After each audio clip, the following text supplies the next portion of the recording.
오늘 주신 하나님의 말씀은 마가복음 1장 35절에서 39절까지 말씀입니다. 마가복음 1장 35절에서 39절 우리 함께 읽겠습니다. 새벽 오히려 미명에 예수께서 일어나 나가 한적한 곳으로 가사 거기서 기도하시더니 시몬과 및 그와 함께 있는 자들이 예수의 뒤를 따라가 모든 사람이 주를 찾나이다. 이르시되 우리가 다른 가까운 마을들로 가자. 거기서도 전도하리니 내가 이를 위하여 왔노라 하시고 이에 온 갈릴리에 다니시며 저희 여러 회당에서 전도하시고 또 귀신들을 내어 쫓으시더라. 아멘. 예배 후에 저에게 설교에 은혜 받았습니다 라고 말씀하시는 분들이 간혹 계시지요. 그럴 때마다 제가 물어봅니다. 어느 대목에서 은혜를 받으셨냐? 그러면 대부분의 경우에 대답을 잘 못합니다. 은혜라는 것이 느낌으로 오는 것이기 때문에 어느 한 대목에서 은혜를 받았다고 말하기가 어려운 것은 저도 이해를 합니다. 그러나 무엇을 배웠다면 무엇을 배웠는지를 말할 수 있어야 됩니다. 내가 무엇을 배운 게 있다면 그게 무엇인지를 말할 수 있어야 된다는 것입니다. 무엇을 배웠는지를 말할 수가 없다면 무엇을 배웠는지 알 수가 없는 것입니다. 저는 과거에 섬겼던 교회의 그 목사님들로부터 배운 것들이 있습니다. 만약에 누가 물어본다면 그게 무엇인지를 구체적으로 말씀드릴 수 있을 정도로 이분에게는 무엇을 배웠다, 저분에게는 무엇을 배웠다, 이 교회에 다닐 때는 무엇을 배웠다라고 말을 할 수 있는 것이 축복이지요. 그게 아니고 열심히 다니기는 했는데 뭐를 배웠는지는 나도 모르겠다라고 한다면 아마 배운 게 없는지도 모르는 것입니다. 이 미국의 ORU 대학의 기독교 대학입니다. 이 대학생들이 졸업할 때 만든 졸업 앨범을 보니까 4년 동안 대학을 다니면서 학생들이 채플에서 들은 설교 중에 가장 기억에 남는 구절을 적은 그런 페이지가 있었어요. 그걸 보니까 그 4년 동안 대학을 다니면서 채플에서 들은 설교 중에 정말로 주옥 같은 말씀들이 많이 있더라고요. 만약에 오늘날 우리나라의 대학생들, 교회를 다니는 대학생들에게 과거 자기가 수년 동안 교회를 다니면서 마음속에 인상이 깊은 말씀을 적으라라고 말하면 어떤 구절을 말할 수 있을 것인지, 저는 만일 그런 기회가 된다면 성도님들이 저에게 카드를 쓰시든 뭐를 쓰시든 평안한 저녁 되세요라든가 평안한 월요일 보내세요 이런 전혀 의미 없는 말, 평안한 저녁 되세요, 그게 무슨 뜻입니까? 어떻게 하면 평안한 저녁이 되는 것입니까? 저는 그런 것보다는 성도님들이 그동안에 십수년 동안 교회를 다니면서 무엇을 배우셨는지를 기억나는 대로 쓰시면 오히려 더는 감격이 될 것 같아요. 그리고 반가울 것 같아요. 내가 그동안에 그렇게 열심히 목회를 하고 하나님 말씀을 전한 것이 헛되지 않았구나. 성도님들이 정말 배운 것이 있구나. 그러나 대다수의 성도님들은 열심히 배웠다고 하는데 뭐를 배웠느냐라고 물어보면 딱히 대답을 하지 못하고 우리가 얼마나 학구적이고 배우는 데에 비중을 많이 두는 데에 비교했을 때 정작 하나님의 말씀으로부터 무엇을 배웠는지가 분명하지 않을 수도 있지요. 이건 이제 하나님의 은혜의 다양성을 보여줍니다. 하나님의 은혜는 이 무지개처럼 다양한 속성이 있어서 느낌으로 은혜를 받는 사람도 있고 어떤 대표적인 정신으로 은혜를 받는 사람들도 있고 정적인 면으로 은혜를 받는 사람들도 있습니다. 아마 성 프란시스 같은 분에게 신앙을 배운 사람은 정적인 면으로 사랑의 실천적인 면으로 은혜를 받았다고 말할 것입니다. 또 그 이외에 무디 선생에게 은혜를 받은 사람은 무디의 그 설교, 그의 복음 설교를 듣고 어떤 부분이 그에게 와 닿았는지를 말할 수 있을 것이고, 또 찬양과 경배 집회를 통해서 은혜를 받은 사람은 찬송의 옷을 성령이 입혀주시는 것, 찬송이 내 안에서 우러나오는 것을 경험하면서 거기에서 큰 감격을 누렸을 것이고, 그리고 성령 집회에서 은혜를 받은 사람은 사람의 말로 설명할 수 없는 성령께서 주시는 감동, 기쁨, 기름 부음, 임재하심, 이것을 통해서 은혜를 받았다고 말할 것이고, 하나님의 은혜는 굉장히 다양합니다. 그렇기 때문에 어느 대목에서 어떤 은혜를 받았는지를 말하기가 어려운 것은 자연스러운 일이에요. 그럼에도 불구하고 우리가 성경에서 예수 그리스도를 읽는데 예수님이 우리의 랍비요, 우리의 스승이요, 우리가 예수님을 본받고 예수님의 제자고 예수님으로부터 배운다고 말하는데, 그렇다면 내가 예수님으로부터 무엇을 배웠느냐를 말할 수 있어야 될 것입니다. 나는 예수님에게 무엇을 배웠고 그것을 어떻게 깨달았느냐를 말을 할 수 있어야지. 그게 아니고 예수님을 어떤 막연한 성자로 여기기 때문에 어떤 느낌이라든가 감정이라든가 분위기라든가 이것 이외에 내가 구체적으로 예수님께 배운 것을 말할 수 없다면 그럼 그 사람은 예수님으로부터 별로 배운 게 없다고 밖에는 말할 수 없습니다.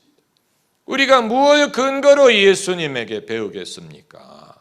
결국은 성경 말씀을 통해서 배우는 것이죠.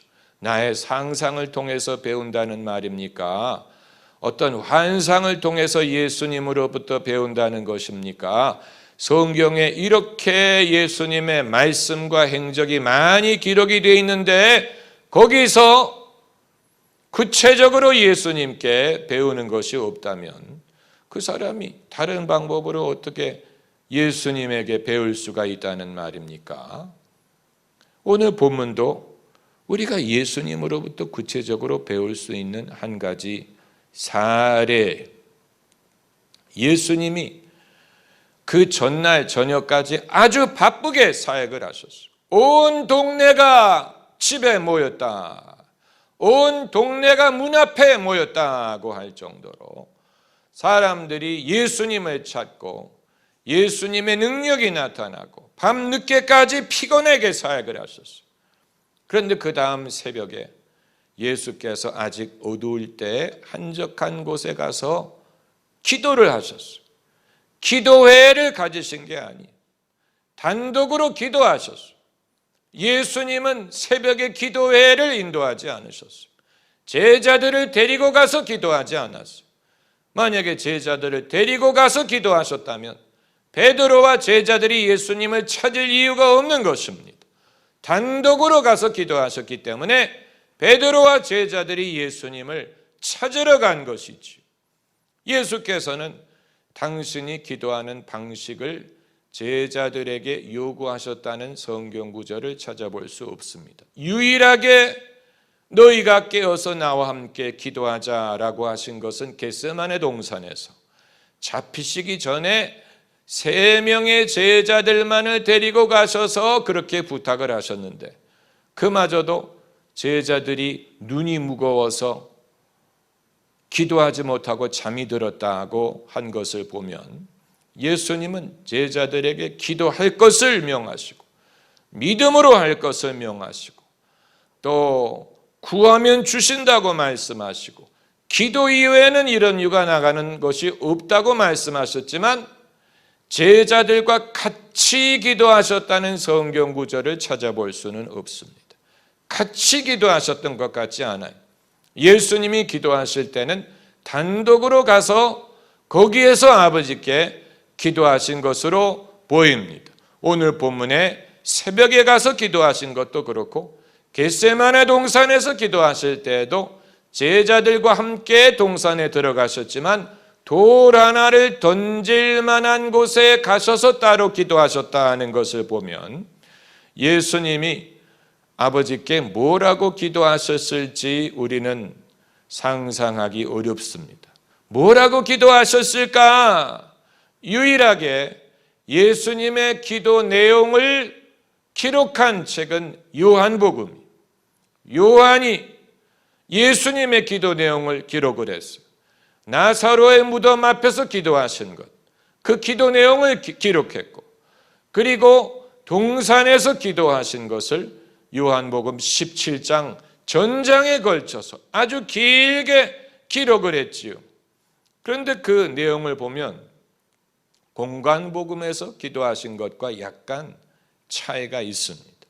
공관복음에서는 예수님이 힘들게 괴로워하시면서 이 잔이 나를 지나가게 해달라, 공관복음에도 그 내용은 썼군요. 그런데 요한복음에서는 이제 예수께서 하나님의 아들로서 이 아버지와 이제 앞으로 될 일에 대해서 의논하고 당신이 맡기신 일을 이루었다는 것을 말씀드리고, 이런 식으로 마치 아버지와 아들이 그 함께하는 사업에 대해서 의논하는 것처럼 예수께서 하나님과 대화하시는 것을 기록을 했지요.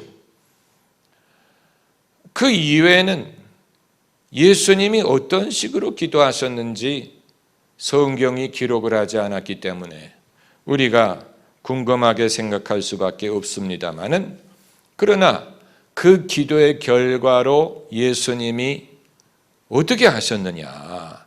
제자들이 예수님을 찾아와서 뭐라고 말했습니까?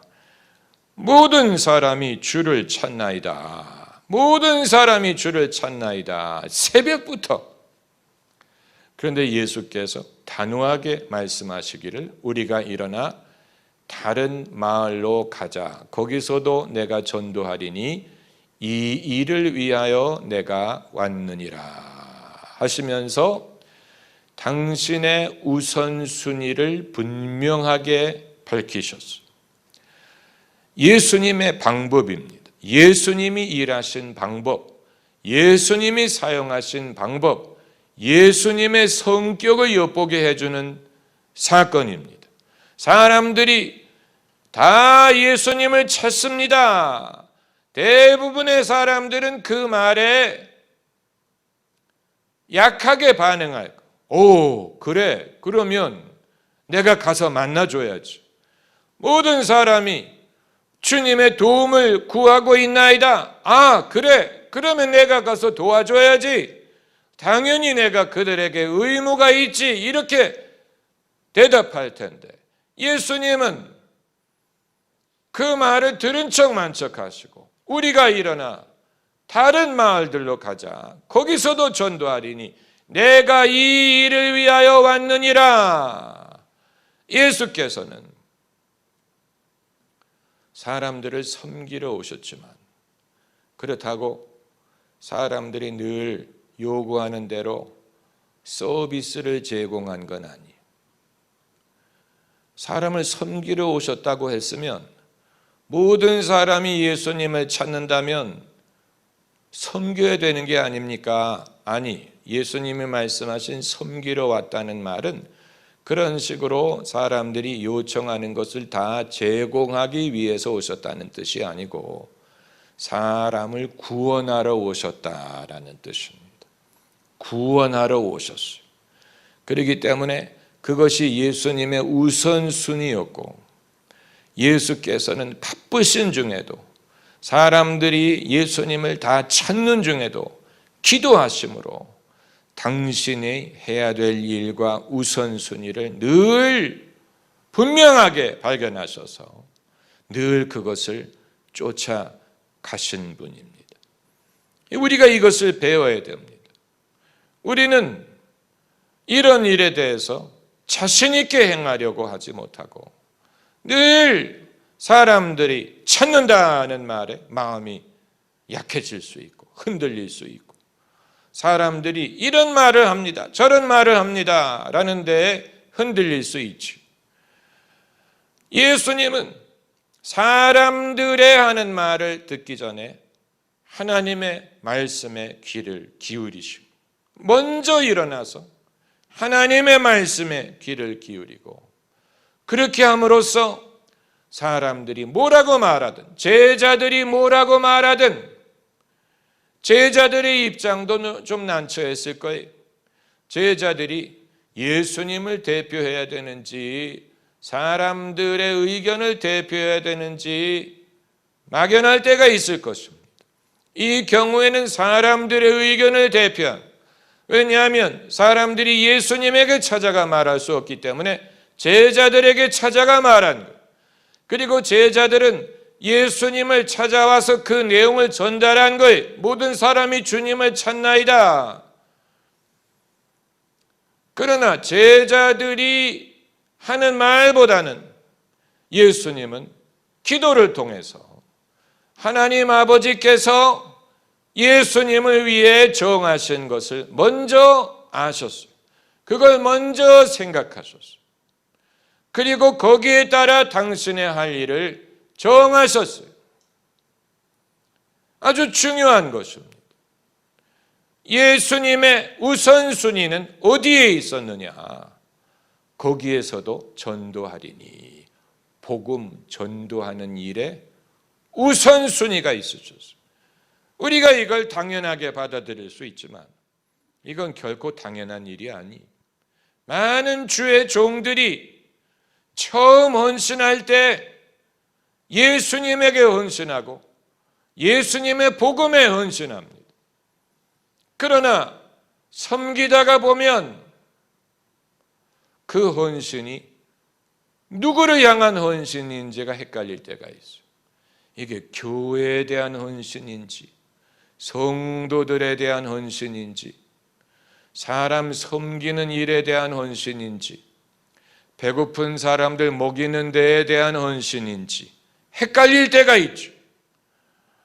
왜냐하면 이 일의 양이 많기 때문에, 이 일의 양이 중하기 때문에. 예루살렘 교회에서도 그런 일이 있었죠. 예루살렘 교회에 두 파가 있었어요. 헬라파와 히브리파가 있었어요. 그런데 그 두 파가 서로 음식 대접받는 일에 있어서 다툼이 일어났어요. 그때 제자들이 아주 지혜롭게 판단했죠. 우리가 말씀 사역을 제쳐놓고 음식 공개하는 일을 할 수 없다. 그러므로 너희 중에 믿음과 성령이 충만한 7사람을 뽑아라. 우리가 그들에게 이 일을 맡기고 우리는 기도와 말씀 전하는 일에 전무하리라.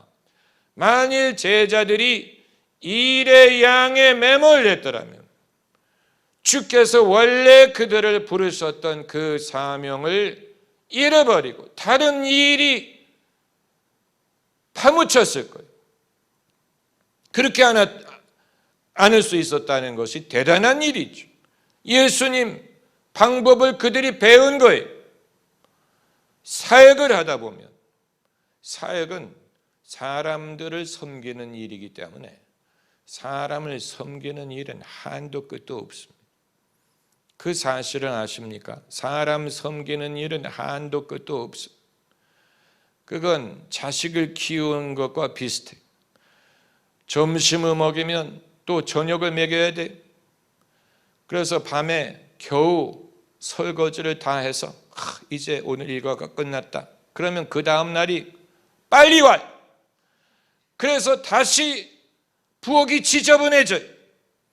어제 설거지를 다 했는데 이 접시를 안 쓰고 살면 얼마나 좋을까. 그러나 깨끗했던 접시들은 다 더러워집니다. 깨끗했던 대접, 무슨 국밥, 젓가락, 다 지저분해져. 일이 끝나지는 않는, 사람 섬기는 일은 끝나지 않아. 예수께서 병자들을 고치셨지만 세상의 모든 병자를 고치신 건 아니에요. 세상의 병자들을 고치기 시작하려면 한도 끝도 없어요. 왜냐하면 세상에는 아픈 사람들이 너무 많기 때문에. 병원에 가보세요. 아픈 사람 천지. 하나만 아픈 게 아니에요. 이 과를 갔다가 저 과를 갔다가 이 과를 갔다가 여러 가지가 아프. 예수께서 귀신을 내쫓으셨지만 모든 귀신 들린 사람들을 다 도우신 건 아니에요. 그렇기 때문에 이 예수께서 모든 병자들을 고치려고 오셨다고 말할 수는 없는. 왜냐하면 그건 불가능한 일이에요. 예수님은 몸이 하나뿐인데 어떻게 그 모든 일을 할 수 있습니까? 오늘날 우리도 마찬가지예요. 사람들을 섬기는 일은 한도 끝도 없어요. 사람들은 늘 아프고 늘 번민이 있고 늘 문제가 있어요. 물론 우리가 그들을 섬겨야 될 책임이 있지만, 그러나 원래 우리가 주님에게 헌신할 때는 주님에게 헌신하는 것이고, 그리고 주님의 복음에 대해 헌신하는 것입니다. 복음에 대해 헌신하는. 너희가 나와 및 복음을 위하여 집이나 전토나 부모나 형제를 버리면 나와 및 복음이라고 말씀하셨어요. 거기에는 차이가 있어요. 이 비니아드 운동이 1980년도에 미국에 크게 부흥을 해서 전 세계에 영향을 주었죠. 비니아드에서 만든 많은 곡들을 오늘날도 우리가 부르고 있습니다. 호산나라든가 많은 곡들. 그런데 얼마나 하나님이 은사를 많이 주시고 많은 일을 하셨는지 20년이 지난 후에 존 윈버 목사가 회고를 하면서 하나님이 우리에게 이런 은혜를 내려주신 목적은 복음을 전하라고 한 것이었는데 우리가 그것을 이루지 못했다라고 말했어요. 그 말은 무슨 말이냐면 하나님이 주시는 은사가 너무 신기하고 너무 신이 나다 보니까 거기에 초점을 맞추게 되는 거예요. 그래서 무슨 힐링 컨퍼런스라든가 성령의 은사 세미나라든가 이런 이 주님이 주시는 은사가 너무 신이 나고 신기해서 거기에 초점을 맞추었는데 원래 주님이 그런 것을 주셨던 목적은 그것으로 복음을 전하라고 한 것이었는데 그걸 복음을 전하는 도구로 사용하기보다는 그 자체에 놀라하고 그 자체를 경험하고 즐기기 위한 것이 되어버렸다. 그러다 보니까 나중에는 비니아드 운동이 이 예언 중심 쪽으로 가고 그러다가 존 윈버 목사가 세상을 떠나니까 그 운동은 그냥 끝나버렸어요. 그냥 끝나버렸어요. 더 이상 지속되고 있다고 말할 수 없어요. 이런 일들이 한 곳에서만 일어나는 것은 아닙니다. 찬양과 경배 운동도 마찬가지일 거라고 봅니다. 찬양과 경배 운동 처음 시작했을 때 얼마나 사람들이 흥분하고 거기에 참석하고 은혜를 받았습니까? 그러나 찬양과 경배 운동도 그 자체를 즐기기 위해서 주신 게 아니고 그걸 통해서 복음을 전하게 하기 위해서 주신 것인데, 그러나 성도들이 너무 그 자체를 즐기게 되니까, 너무 그게 좋으니까 거기에 가서 찬양을 들으면서 음악을 들으면서 그 자체를 즐기는 것으로 목적이 바뀌었다고 볼 수밖에 없습니다. 그 이외에도 많은 신유 운동이라든가 이런 것이, 신비주의의 단점이 어디 있느냐? 신비주의의 단점은 사람들이 그 신비를 즐기는 데 초점을 맞춰서 결국은 신비주의가 주님의 예수 그리스도를 사람들에게 증거하기 위한 것이라기보다는 이미 은혜 받은 사람들끼리 하나님의 신비를 경험하기 위한 그런 것으로 바뀔 경우가 많습니다. 여러분, 교회와 신앙의 생명력은 어디 있느냐면 복음에 있습니다.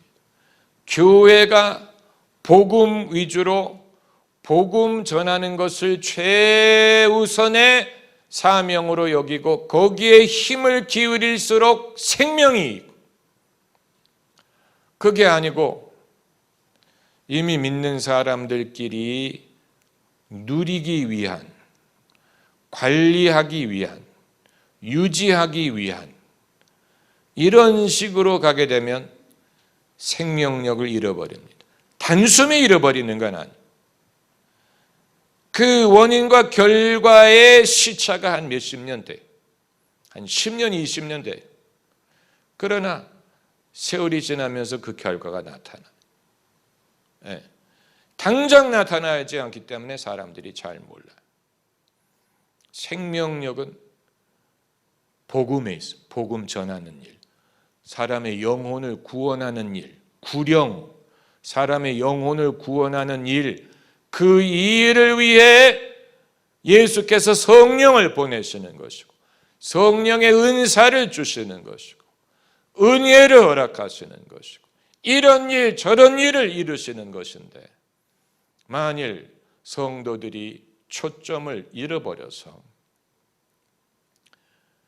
내 필요를 위해 하나님이 주신 은혜를 누리는 쪽으로 방향이 바뀌게 되면, 그게 바로 오늘 본문에서 모든 사람들이 주님을 찾나이다, 그게 바로 그걸 말하는 거예요. 모든 사람들이 지금 영혼 구원을 받기 위해 예수님을 찾는 게 아니, 자기 문제가 하도 많기 때문에 예수님에게 도와달라고 하는, 자기 문제들을 고쳐달라고 예수님을 찾는, 예수님이 그 사실을 간파하신 거예요.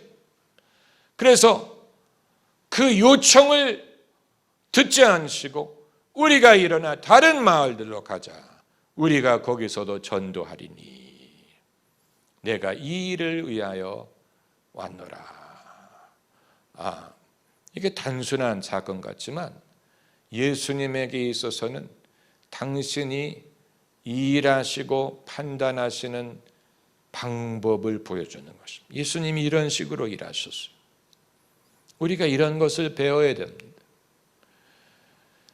예수님은 어제나 오늘이나 영원토록 동일하신데, 그렇다면 하나님 보호자 우편에 계신 예수님이 지금도 우리의 삶을 인도하실 때 같은 우선순위를 두고 인도하시리라고 봐야 됩니다. 우리의 삶에 하나님께서 이런저런 일을 허락하시는 이유를 알기 원한다면 주님의 우선순위를 알면 돼요. 복음을 전하고 사람의 영혼이 구원을 받게 하기 위한, 그게 하나님의 우선순위. 그렇다면 우리 삶에 주께서 이런저런 일을 허락하시는 이유도 거기에 있으리라고 봐야 됩니다. 그것이 좋은 일이든 괴로운 일이든, 괴로운 일도 그게 있으므로 사람이 이 복음을 접하게 된다든가 신앙을 갖게 된다든가, 더 주님 앞에 겸손하게 된다든가, 첫사랑을 회복하게 된다든가, 주님의 부르심을 다시 확인하게 된다든가, 이렇게 하게 하기 위한 것이고, 또 뭐 우리에게 복을 주시든 무슨 뭐 은혜를 주실 때도 우리가 그걸 즐기게 하기 위해서 하신 게 아니고 그것을 통해서 복음의 일을 더 열심히 하도록 하시는 것입니다. 그걸 우리가 믿어야 됩니다. 예수님의 우선순위는 바뀌지 않았어요. 예수님이 이 땅에 계실 때 그런 식으로 하셨고, 이제 하나님 보호자 우편에 앉아 계실 때 이제 당신의 백성을 인도하시는 방향도 거기에 있습니다.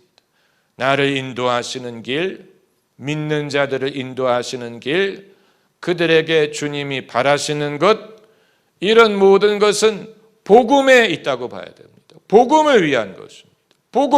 복음을 떠나서는 그냥 예수님과 우리가 서로 즐거워하면서 쎄쎄쎄 하라고 하는 게 아니에요. 주님과 쎄쎄쎄 하라고 하시는 게 아니에요. 주님은 아직 하실 일이 있고 우리가 그 일을 알고 그 일에 동참하는 한 주님과 동행할 것이고, 그게 아니고 그냥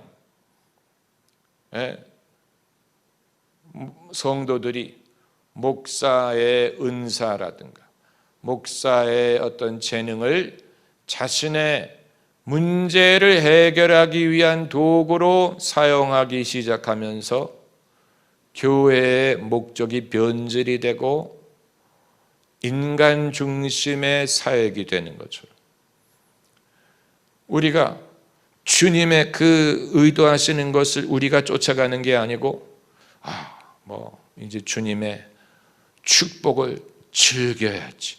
주님과 나와 우리가 주님을 사랑할 수도 있고 주님의 영광을 찬양할 수도 있지만, 그게 어떤 신비주의적인 내가 주님을 즐기게 하기 위한 것만이 아니고, 주님은 바쁘신 분이기 때문에 우리도 바쁘게 쫓아가야 주님과 대화할 기회도 얻고 주님의 뜻을 알 기회도 얻는 것이지. 주님은 지금 바쁘게 다른 마을로 가려고 하시는데 내가 자꾸 주님을 찾으면 주님이 남아서 만나 주실 것 같습니까? 그렇잖아요. 이 마을 사람들이 주님을 찾는다고 주님이 남아서 만나 주시는 게 아니죠. 다른 마을로 가셨어요. 주님을 정말 만나기 원하면 따라서 가야 돼. 따라서 가야 가면서 예수님과 대화할 기회라도 얻을 것이 아닙니까? 내가 주님을 찾는다고, 이 마을에서 찾는다고 주님이 여유 있게 만나 주시리라고 생각할 수 없어요. 왜냐하면 주님은 아직 할 일이 끝나지 않으셨기 때문에, 교회도 할 일이 아직 끝나지 않았어요. 우리 모두도 할 일이 아직 끝나지 않았습니다. 할렐루야. 기도하십시다. 할렐루야.